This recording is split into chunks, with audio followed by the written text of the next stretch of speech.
Hello दोस्तों, कैसे हैं आप सब। एक बार फिर से स्वागत है आपका अपने यूट्यूब चैनल एनी एग्ज़ाम में।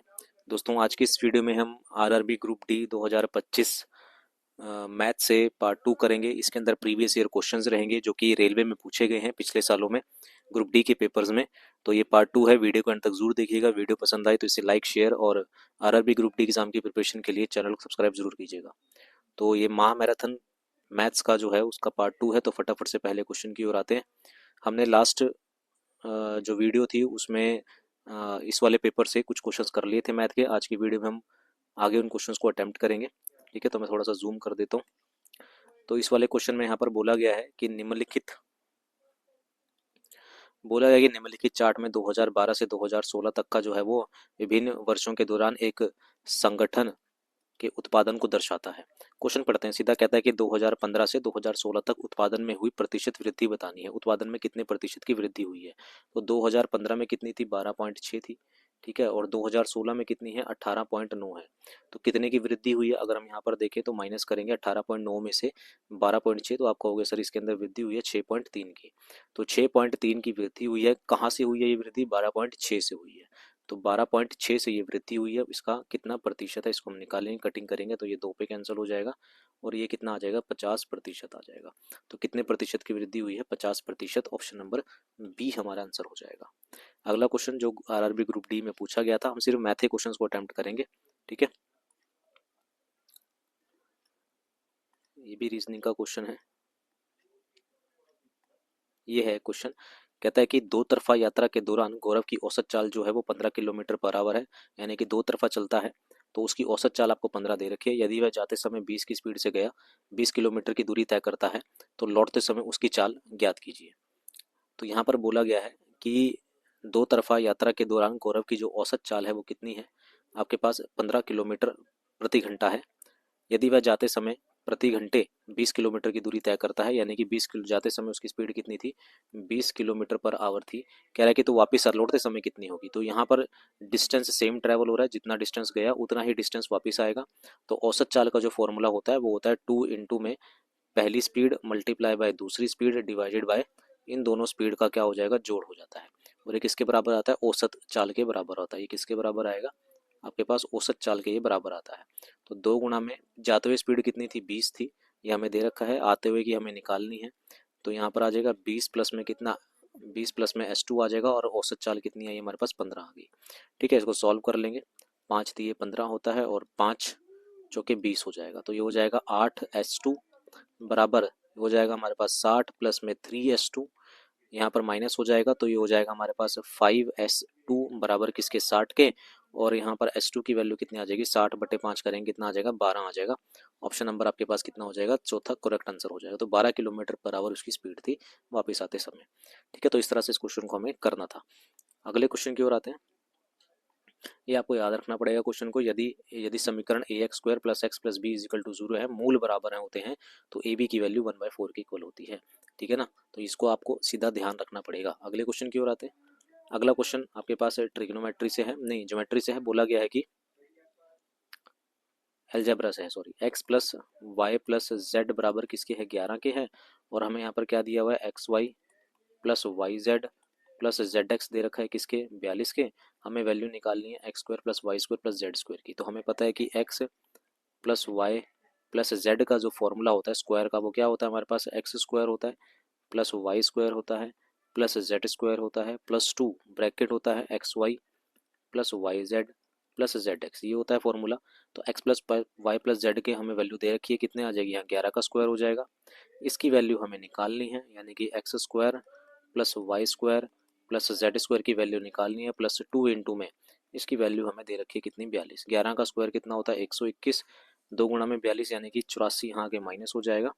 x² + y² + z² और इसकी वैल्यू कितनी आ जाएगी, माइनस करेंगे तो 37 आ जाएगी। ऑप्शन नंबर आपके पास तीसरा करेक्ट हो जाएगा। ठीक है, उम्मीद है आपको ये क्वेश्चन समझ आया होगा अलजेब्रा का। तो इस तरह से हमें फॉर्मूला लगा के हमने इस क्वेश्चन को अटेम्प्ट कर लिया। अगले क्वेश्चन की ओर आते हैं। ये रीजनिंग से है क्वेश्चन। अगला ये भी आपके पास रीजनिंग से है, इससे अगला भी रीजनिंग से है। आगे बढ़ते हैं, आगे बढ़ते हैं। और आगे ये भी जीके रीजनिंग अभी चल रहा है ये। भी में द्विघात समीकरण यानी कि क्वाड्रेटिक इक्वेशन यहाँ पर पूछ रहा है कि इनमें से कौन सी द्विघात समीकरण है, क्वाड्रेटिक इक्वेशन है। तो इसकी पावर मेरे को 2 दिखाई दे रही है यहाँ पर, तो ये आपके पास क्वाड्रेटिक इक्वेशन है। इसका आंसर बी होना चाहिए मेरे ख्याल से। तो हाँ बिल्कुल सही है, इसका आंसर बी है, ऑप्शन नंबर ये सी इसका करेक्ट हो जाएगा। अगले क्वेश्चन की ओर आते हैं। ये भी रीजनिंग का क्वेश्चन है, साफ दिख रहा है। ये आपके पास जो है वो सिंप्लीफिकेशन का क्वेश्चन है। ये कितना है हमारे पास 0.6 है, तो हमने यहाँ लिखा 0.6 प्लस ब्रैकेट लगी हुई है। ये 81/100 है। 81/100 को हम क्या लिख सकते हैं, 9/10 लिख सकते हैं, क्योंकि रूट है माइनस में, ठीक है ना। फिर ब्रैकेट लगी हुई है। फिर ये कितना है 144। 144 किसका होता है 12। 144 बटे ये लिखा हुआ है 1 2 3 4 10,000 लिखा हुआ है। तो इसको हम सॉल्व करेंगे तो ये कितना हो जाएगा हमारे पास 12 बटे में कितना 100 हो जाएगा, प्लस में ये कितना हो जाएगा 4 बटे में 10 डिवाइडेड बाय 0.5 है, तो मल्टीप्लाई का निशान लगाएंगे कि 10 बटे में 5 यहाँ पर नीचे आ जाएगा। ब्रैकेट बंद, फिर ब्रैकेट बंद, ये चीज़ यहाँ पर लिखी गई है। कटिंग करेंगे 10 से 10 कैंसिल हो जाएगा, ठीक है। 10 से 10 जो है वो यहाँ पर कैंसिल हो जाएगा, और इसको सॉल्व करेंगे तो ये 4/5 हो जाएगा। इसी को और कटिंग कर लेते हैं, या हम इसकी कटिंग कर भी सकते हैं, या रहने देते हैं, हम कटिंग नहीं करते, ठीक है। ये हमारे पास आ जाएगा 0.6 प्लस, इसको हम 0.9 लिख लेते हैं, 9 ही रहने देते हैं, ये 0.9 हो जाएगा।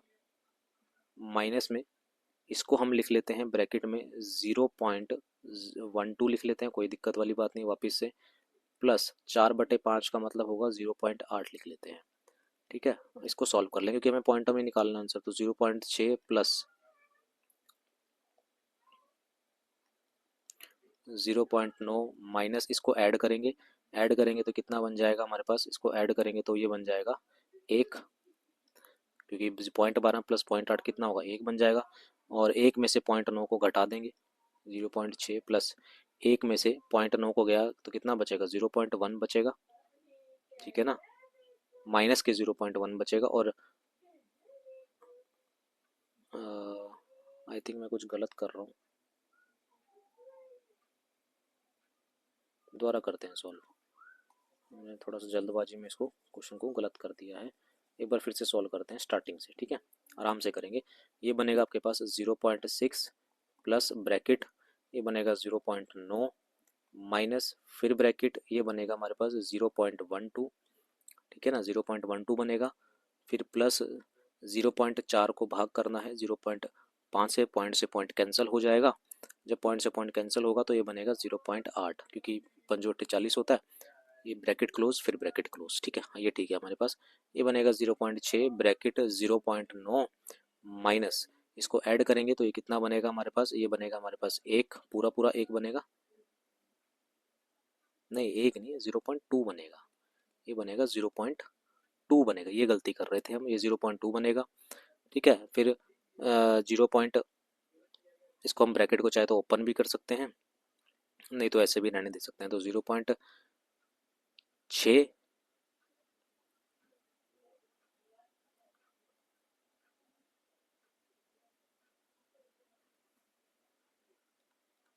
0.12 में 0.80 प्लस करेंगे तो 92 आएगा। ये गलती हो रही है हमारे पास यहाँ पर,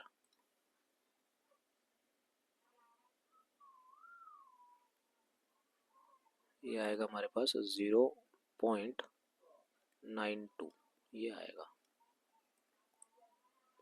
0.6 प्लस 0.9 माइनस में 0.92, ये होगा हमारे पास 1.50, और इसमें से हम माइनस कर देंगे 0.92 को।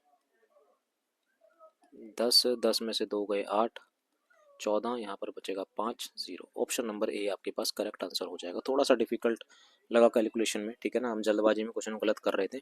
उम्मीद है क्वेश्चन आपको ये समझ आया होगा कैसे हमने इसको टैकल किया। यहाँ पर आपको थोड़ा सा ध्यान से हमने करना था क्वेश्चन को, मैंने इसको 0.1 लिख दिया था या 2 लिख दिया था, गलत हो गया था। अगले क्वेश्चन की ओर आते हैं। ये भी आपके पास रीजनिंग से क्वेश्चन है।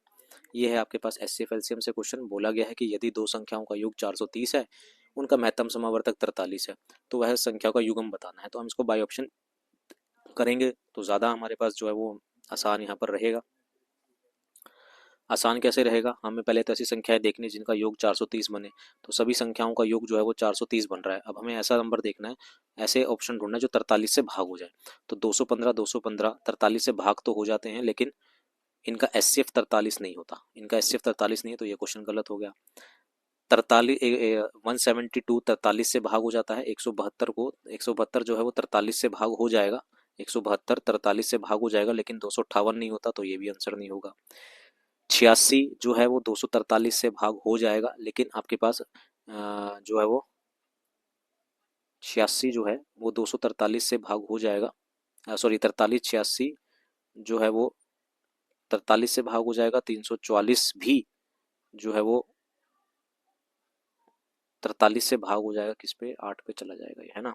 तो हम इसको बेसिक से सॉल्व ही कर लेते हैं, फिर छोड़िए, हम इसको सॉल्व कर लेते हैं। कैसे इसको सॉल्व करना है वो देख लो। हमारे पास दो संख्याएं हैं, दोनों संख्याओं का महत्तम समावर्तक कितना है, 43 है। तो मैंने संख्याएं की रेशो मान ली कितनी, एक्स और वाई मान ली, ठीक है ना। तो इनका जो संख्याएं होंगी वो कौन सी होंगी, 43x होगी और 43y होगी, 43x और 43y होगी। कह रहा है कि इन दोनों संख्याओं का जोड़, इन दोनों संख्याओं का अगर मैं जोड़ करूंगा तो 43x प्लस 43y, इन दोनों संख्याओं का जोड़ कितना है, 430 दे रखा है। यहाँ से 43 कॉमन आ जाएगा, ब्रैकेट में क्या रह जाएगा, x प्लस वाई बराबर किसके, 430 के। तो यहाँ से x प्लस वाई की वैल्यू कितनी आ जाएगी, 10 आ जाएगी। अब हमें ऐसी संख्याएं ढूंढनी है जो जो जो है वो आपस में को प्राइम नंबर हो, असहभाज्य संख्या हो। अगर मैं x की जगह 1 रखता हूँ तो y की जगह मेरे को 9 रखना पड़ेगा, 10, ये एक संख्या हो सकती है, ठीक है ना। 2 और यहाँ पर 8 रखेंगे तो 10 आ जाएगा, लेकिन 2 और 8 आपस में असहभाज्य नहीं है, तो यह नहीं होगा। 3 और 7 आपस में हो सकती हैं, ठीक है ना। 4 और 6 नहीं होगी, 5 और 5 यहाँ पर नहीं होगी, तो ये दो ही संख्याएं हैं। अब मैं x और y को यहाँ रख के देख लेता हूँ कौन सा मेरे पास आंसर बनता है। तो पहला x की जगह अगर 1 रखते हैं तो पहली संख्या 43, और x की जगह अगर मैं 9 रखता हूँ तो दूसरी संख्या कुछ लास्ट में 7 आएगा, 3 में 27, 36 37 38, एक संख्या तो ये बनेगी। दूसरा अगर मैं 3 और 7 को उठा के करता हूँ तो 43 गुणा में 3 करेंगे तो कितना आएगा, 129 आ जाएगा, और 43 गुणा में 7 करेंगे तो कितना आ जाएगा, 301 आ जाएगा। तो ये दो संख्याएं हैं, ऑप्शन नंबर डी आपके पास करेक्ट हो जाएगा। इस तरह से इस क्वेश्चन को आपने टैकल करना था। पहले हमने क्या करा, दो संख्याओं की रेशो मान ली, रेशो के बाद 43 को इन दोनों से गुणा कर लिया, 43x और 43y ये संख्या होगी, इन दोनों संख्याओं का जोड़ करा। हमें ऐसी संख्याओं बनानी है, x प्लस वाई की वैल्यू 10 आ जाएगी। हमें x और y की वैल्यू ऐसे पुट करनी है कि ये दोनों संख्याएं आपस में असहभाज्य हों, असहभाज्य संख्या होनी चाहिए। तो 1 और 9 आपस में असहभाज्य हैं, 3 और 7 आपस में असहभाज्य संख्याएं हैं। तो एक पेयर ये बनेगा और एक पेयर नीचे वाला बनेगा। इन दोनों को हमने यहाँ पर x और y की जगह पुट करके देखा, जो नंबर मेरे को ऑप्शन मिला वो मेरा आंसर हो जाएगा। उम्मीद है क्वेश्चन समझ आया होगा। अगले क्वेश्चन की ओर आते हैं, क्योंकि मेरे को पूरा पेपर यहाँ पर कंप्लीट करना है। तो कह रहा है कि एक ट्रायंगल है इस तरह से, आपके पास ए बी और सी एक ट्रायंगल है, ए का मान आपको 40 डिग्री दे रखा है, बी का मान 70 दे रखा है। आपका कह रहा है बहिष्कोण बताना है, ए का ये वाला एंगल बताना है, बहिष्कोण यानी कि ये वाला एंगल आपको आई थिंक बताना है कितना होगा। सीधी सी बात है, अगर ये बहिष्कोण है बताना, हाँ बाह्य कोण बताना है, तो ये 40 है, 180 में से माइनस करेंगे तो कितना होगा, 140 डिग्री आएगा। ऑप्शन नंबर सी करेक्ट होगा। सिंपल सा क्वेश्चन यहाँ पर पूछा गया था। अगला क्वेश्चन है, कह रहा है कि श्रीनिवास ने अभी हाल ही में अपने 4 वर्ष की छोटी लड़की से शादी की। अभी हाल ही में अपने से 4 वर्ष से छोटी लड़की से शादी की, 5 वर्ष बाद उनकी औसत आयु 33 थी होगी। लड़की की वर्तमान आयु बतानी है क्या होगी। तो कह रहा है कि श्रीनिवास ने अभी हाल ही में अपने से 4 वर्ष छोटी लड़की से शादी की है। तो ये श्रीनिवास है और ये जो है गर्ल है जिससे शादी की है। तो अगर इसकी एज एक्स है तो इसी जो है वो 4 वर्ष छोटी है, या हम प्लस में कर लेते हैं क्वेश्चन को सॉल्व। अगर गर्ल की एज आज एक्स है तो इसकी कितनी होगी, श्रीनिवास की इससे 4 साल बड़ा होगा। कह रहा है कि 5 वर्ष बाद, तो इसमें 5 साल और ऐड हो जाएंगे, यानी कि एक्स प्लस कितना हो जाएगा 9, इसमें भी 5 साल ऐड हो जाएंगे, तो ये कितना हो जाएगा एक्स प्लस 5। और कह रहा है कि इन दोनों का औसत दे रखा है, यानी कि x plus 9 plus x plus 5 बटे में बंदे कितने हैं 2, इनका औसत कितना दे रखा है 33। एक्स की वैल्यू निकाल देंगे तो ये हो जाएगा 2x प्लस 14 बराबर किसके 66 से। तो 2x बराबर 66 में से 14 को माइनस करेंगे कितना आएगा 52। एक्स की वैल्यू कितनी आ जाएगी हमारे पास 26 आ जाएगी। और हमें क्या निकालना था, लड़की की वर्तमान एक्स मानी थी, तो एक्स की वैल्यू कितनी आ जाएगी 26। ऑप्शन नंबर ए करेक्ट हो जाएगा। ठीक है, बाय ऑप्शन भी आप इसे कर सकते थे, वो भी ठीक था, लेकिन क्वेश्चन को समझाना ज़्यादा ज़रूरी है। अगले क्वेश्चन की ओर आते हैं। अगला देख लेते हैं। कह रहा है कि दो क्रमागत समझे सदस्यों के बीच अवनी द्रव्यमान के अंतर कितना होगा। ये जे से है, साइंस से क्वेश्चन है, ये भी साइंस से क्वेश्चन है। ये है आपके पास। कह रहा है कि पी और क्यू अकेले एक कार्य को 9 और 12 दिनों में कर सकते हैं। कह रहा है कि पी अकेला काम 9 दिन में कर सकता है, क्यू अकेला काम करेगा तो 12 दिन लगेंगे। दोनों का एलसीएम लेंगे तो 36 आ जाएगा, 9 चौके 36 होता है और 12 तिये 36 होता है। इनकी क्षमता आ जाएगी। कह रहा है कि यदि वे क्यू से शुरू करते हैं तो पहले कौन काम करेगा, क्यू, और एक एक दिन छोड़कर काम करेंगे। तो पहले दिन किसने काम करा, क्यू ने। फिर अगले एक दिन कौन काम करेगा, पी। तो क्यू एक दिन में कितना काम कर लेगा, 3। पी एक दिन में कितना काम कर लेगा, 4। तो यहाँ पर दोनों ने काम कर लिया, 2 दिन हो गए और काम कितना हुआ, 7। तो हमें ये पता लग गया कि 2 दिन बीतेंगे और 2 दिन में कितना काम हो जाएगा, 7 काम हो जाएगा। 7 के टेबल में 36 नहीं आता, क्या आता है, 35 आता है। तो यहाँ पर 5 से गुणा करेंगे, यहाँ भी 5 से गुणा करेंगे, तो कितने दिन बीत जाएंगे, 10 दिन बीत जाएंगे और काम कितना हो जाएगा, 35 काम हो जाएगा। अब बारी किसकी आएगी फिर से, अब बारी आएगी किसकी, फिर से क्यू की बारी आएगी।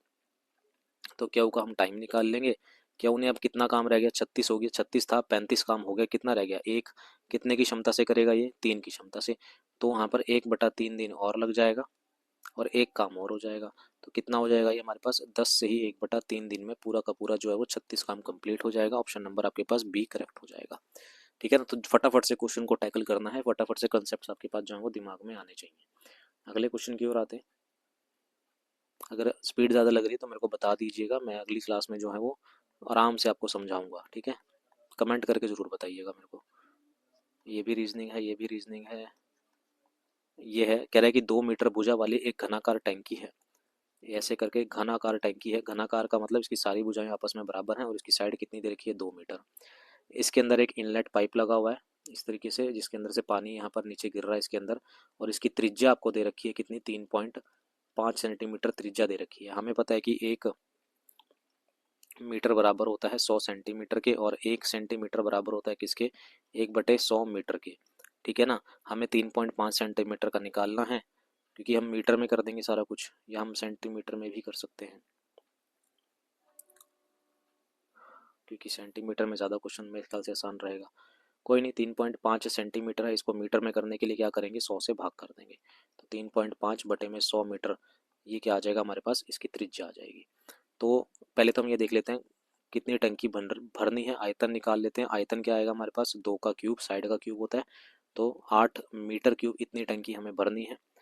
ठीक है ना। और कह रहा है कि ये जो पाइप है जिसकी त्रिज्या आपको दे रखी है कितनी, 3.5 सेंटीमीटर, या मैं कहूँ 3.5/100 मीटर, जो उसकी त्रिज्या दे रखी है, इस यहाँ से पानी बाहर आ रहा है और पानी की जो स्पीड है वो 2 मीटर पर सेकेंड है। ठीक है, तो हम यहाँ से देख लेते हैं, यानी कि 1 सेकंड में कितना पानी बाहर आता है। तो इस ये पाइप बेलनाकार है, तो πr² इसके अंदर लगेगा। तो पाई की वैल्यू हमें पता है 22/7 होती है। त्रिज्या हमें पता है 3.5/100 करा, फिर 3.5/100 करा, मल्टीप्लाई बाय हाइट कितनी, 2 मीटर की। ठीक है, ये आ जाएगा। कटिंग करेंगे तो ये 0.5 पे कैंसिल हो जाएगा, 0.5 हो जाएगा। और भी कट रहा है ऐसे तो, लेकिन काट लेते हैं चलो। 0.7 यहाँ हो जाएगा और ये 20 पे कैंसिल हो जाएगा। 2 एक कम में 2, 2 एक कम में 2, 0 ये कैंसिल हो जाएगा। ठीक है ना। और कट लेते हैं तो 2 एक कम में 2, 2 एक कम में 2, 2 पंजे 10, ये कैंसिल हो जाएगा। 5 पे काटेंगे तो 0.1 ये कैंसिल हो जाएगा। अब हमें क्या निकालना है, टाइम निकालना है। टाइम निकालने के लिए हमें पता है कि कितनी टंकी भरनी है, 8 मीटर क्यूब टंकी भरनी है, 8 मीटर क्यूब भरनी है। बटे में ये सारा जितना भी हमने लिखा, तो 11 गुणा में 0.1/100 मल्टीप्लाई बाय 0.7, ये आ जाएगा। 100 ऊपर चला जाएगा। ठीक है ना। या पॉइंट से पॉइंट, तो 8 मल्टीप्लाई बाय 100 ऊपर चला गया। पॉइंट इसका लगाया 10 और 7 का भी 10 लगाया।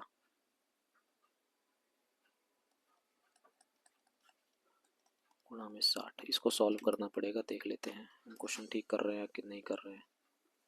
लगभग समय निकालना है हमने, 1 सेकंड दीजिएगा मेरे को। 8 multiply by 100 multiply by 10 multiply by 10 multiply by 60 divided by 77। Question गलत हो रहा है कहीं पर, या तो हम सेंटीमीटर में करें इस क्वेश्चन को सॉल्व।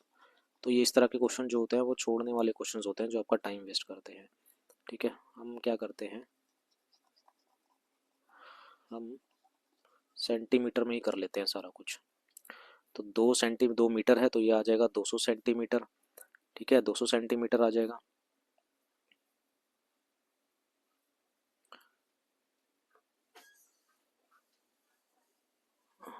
2 मीटर प्रति सेकंड, यानी कि 1 सेकंड में 2 मीटर भरेगा तो 60 सेकंड में कितना भरेगा, 120 मीटर।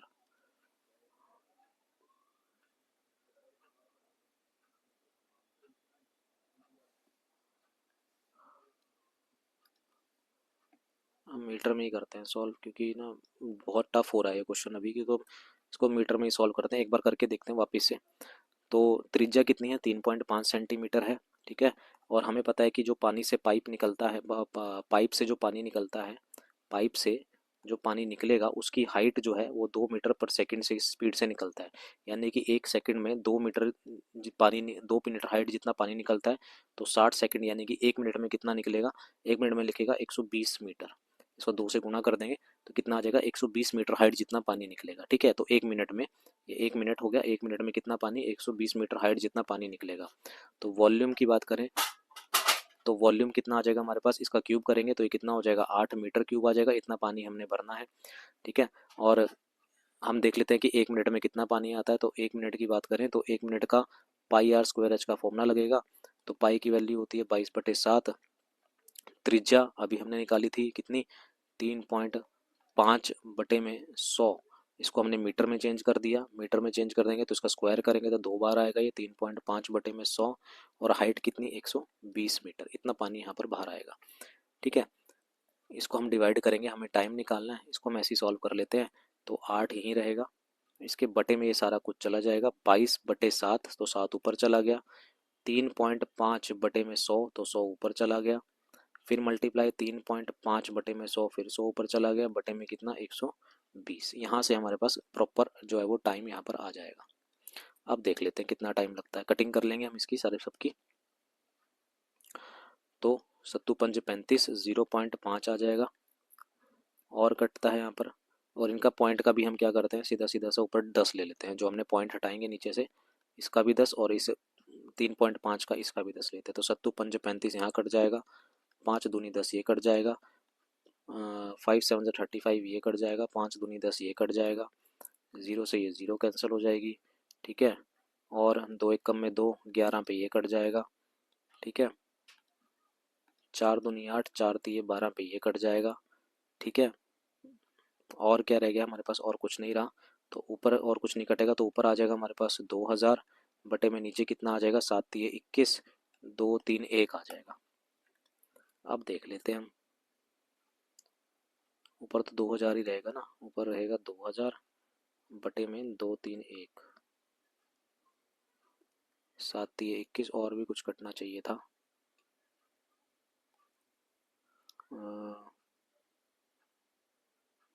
2000 ही रहेगा ऊपर। तो चलो, इस क्वेश्चन को भाई देखना आप लोग भी, मेरे को समझ नहीं आ रहा है कि, लेकिन क्वेश्चन होगा तो इसी तरीके से। आप इसको सॉल्व करके मेरे को जरूर बताइएगा, ज़्यादा टाइम वेस्ट नहीं करते, अगले क्वेश्चन की बढ़ते हैं। देख लेते हैं अगला क्वेश्चन क्या है, कोई नहीं, उसे सॉल्व करेंगे हम अगली क्लास में आराम से। ये भी बाहर का, ये भी क्वेश्चन नहीं है, 93, ये भी नहीं है, ये भी नहीं है। मैथ का क्वेश्चन और है, मैथ के क्वेश्चन क्या, ये 96 पे आ गए हम। ये है क्वेश्चन, कह रहा है कि एक क्रम में व्यवस्थित 11 संख्याओं का औसत आपके पास 41 है। तो हमें पता है कि नंबर मल्टीप्लाई बाय एवरेज जो होती है वो किसके बराबर होता है, वो जोड़ के बराबर होता है। तो संख्याओं 11 संख्याओं का औसत कितना, 41 है। तो ये कितना हो जाएगा, 8 5 1 हो जाएगा, नहीं 4 5 1 हो जाएगा, 451 आ जाएगा ये, ठीक है। पहले कह रहा है कि पहली 5 संख्याओं का औसत, तो पहली 5 संख्याओं का औसत कितना है, 18, 18 पंजे कितना हो जाएगा, 90। कह रहा है कि अंतिम 5 संख्याओं का अंतिम 5 है कितना है, 64 है, ठीक है ना। तो इसको मल्टीप्लाई करेंगे, अपना ये कितना हो जाएगा, 60 इंटू में 5 300, 320 हो जाएगा, ये 320 हो गया। कह रहा है कि जो छठी संख्या उसका बताना है। तो 11 में से 5 5 10, तो छठी संख्या बचेगी 6 नंबर, और 451 में से हम माइनस कर देंगे कितना, 9 2 11, 410 माइनस कर देंगे तो कितना बचेगा, 41 बचेगा। तो यहाँ पर ये संख्या कितनी बची, 41 बची। 451 में से इन दोनों का जोड़ मैंने माइनस कर दिया, कितना, 410, तो 41 बची। तो कौन सी संख्या हो जाएगी, ऑप्शन नंबर बी करेक्ट हो जाएगा। फिर से सिंप्लीफिकेशन है, 27 को 3 से भाग करेंगे तो कितना बचेगा, 9, ये हो जाएगा 0, प्लस में 1 कितना हो जाएगा, 10। ऑप्शन नंबर बी करेक्ट हो जाएगा। 1 वर्ष पूर्व साकेत और तिलक की आयु का अनुपात इतना था, 4 वर्ष बाद जो है वो अनुपात 6:7 हो गया। आपको बताना है कि साकेत की वर्तमान आयु। तो 1 वर्ष पूर्व की बात हो रही है, 1 साल पहले की, यानी कि 1 ईयर एगो। 1 ईयर एगो कितना था, 5:6। फिर वर्तमान में आएंगे, फिर 4 वर्ष बाद, यानी कि आफ्टर 4 ईयर। आफ्टर 4 ईयर कितना हो गया, 6:7 हो गया। तो कितनी एज बढ़ी आपने देखी, तो एक एक रेशो में बढ़ी है एज। तो एक की वैल्यू आपको कितनी मिलेगी, 1 साल, 1 ईयर एगो, 1 साल पहले से लेके 4 वर्ष बाद।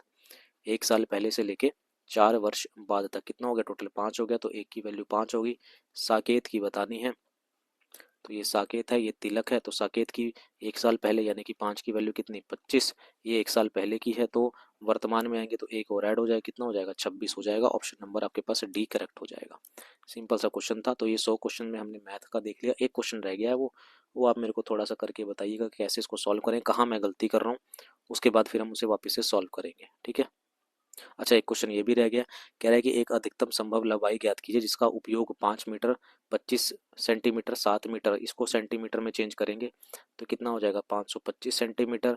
इसको करेंगे तो ये आ जाएगा 735 सेंटीमीटर। इसको चेंज करेंगे तो ये आ जाएगा 490 सेंटीमीटर। कह रहा है कि अधिकतम लंबाई वाला हमें लंबाई ज्ञात करनी है, तो हम क्या करेंगे, इन तीनों का एचसीएफ निकाल देंगे। इन तीनों का क्या निकालेंगे, एचसीएफ। एचसीएफ क्या होता है, ऐसी संख्या जो इन तीनों को भाग कर दे। ठीक है, तो वो कौन सी आएगी, वो आएगी 35। जब आप एचसीएफ निकालोगे तो कौन सी आएगी, वो 35 आएगी। ठीक है, वो कौन सी संख्या आएगी, वो आएगी 35। करके देखिएगा, नहीं आएगा तो फिर मैं आपको अगली क्लास में जो है वो कमेंट करके जरूर बताइएगा कि हमसे ये क्वेश्चन नहीं हुआ, वो मैं आपको अगली क्लास में करवा दूंगा। ठीक है, एक क्वेश्चन आप प्लीज़ जरूर ट्राई कीजिएगा, यही वाला जो अभी हम कर रहे थे, ये वाला क्वेश्चन। ठीक है ना, कर तो मैं ठीक रहा हूँ, ये मेरे को पता है, लेकिन मैं कहीं कैलकुलेशन मिस्टेक कर रहा हूँ। तो ये थे हमारे पास आज की वीडियो के 1000 महा महत्वपूर्ण क्वेश्चनों का पार्ट 2, जो कि आपके आरआरबी ग्रुप डी के पेपर से ही था और आरआरबी ग्रुप डी के लिए इंपॉर्टेंट है। इस एग्जाम की प्रिपरेशन के लिए चैनल को सब्सक्राइब जरूर कीजिएगा। अभी के लिए इतना ही, मिलते हैं अगले पार्ट में। Thank you very much.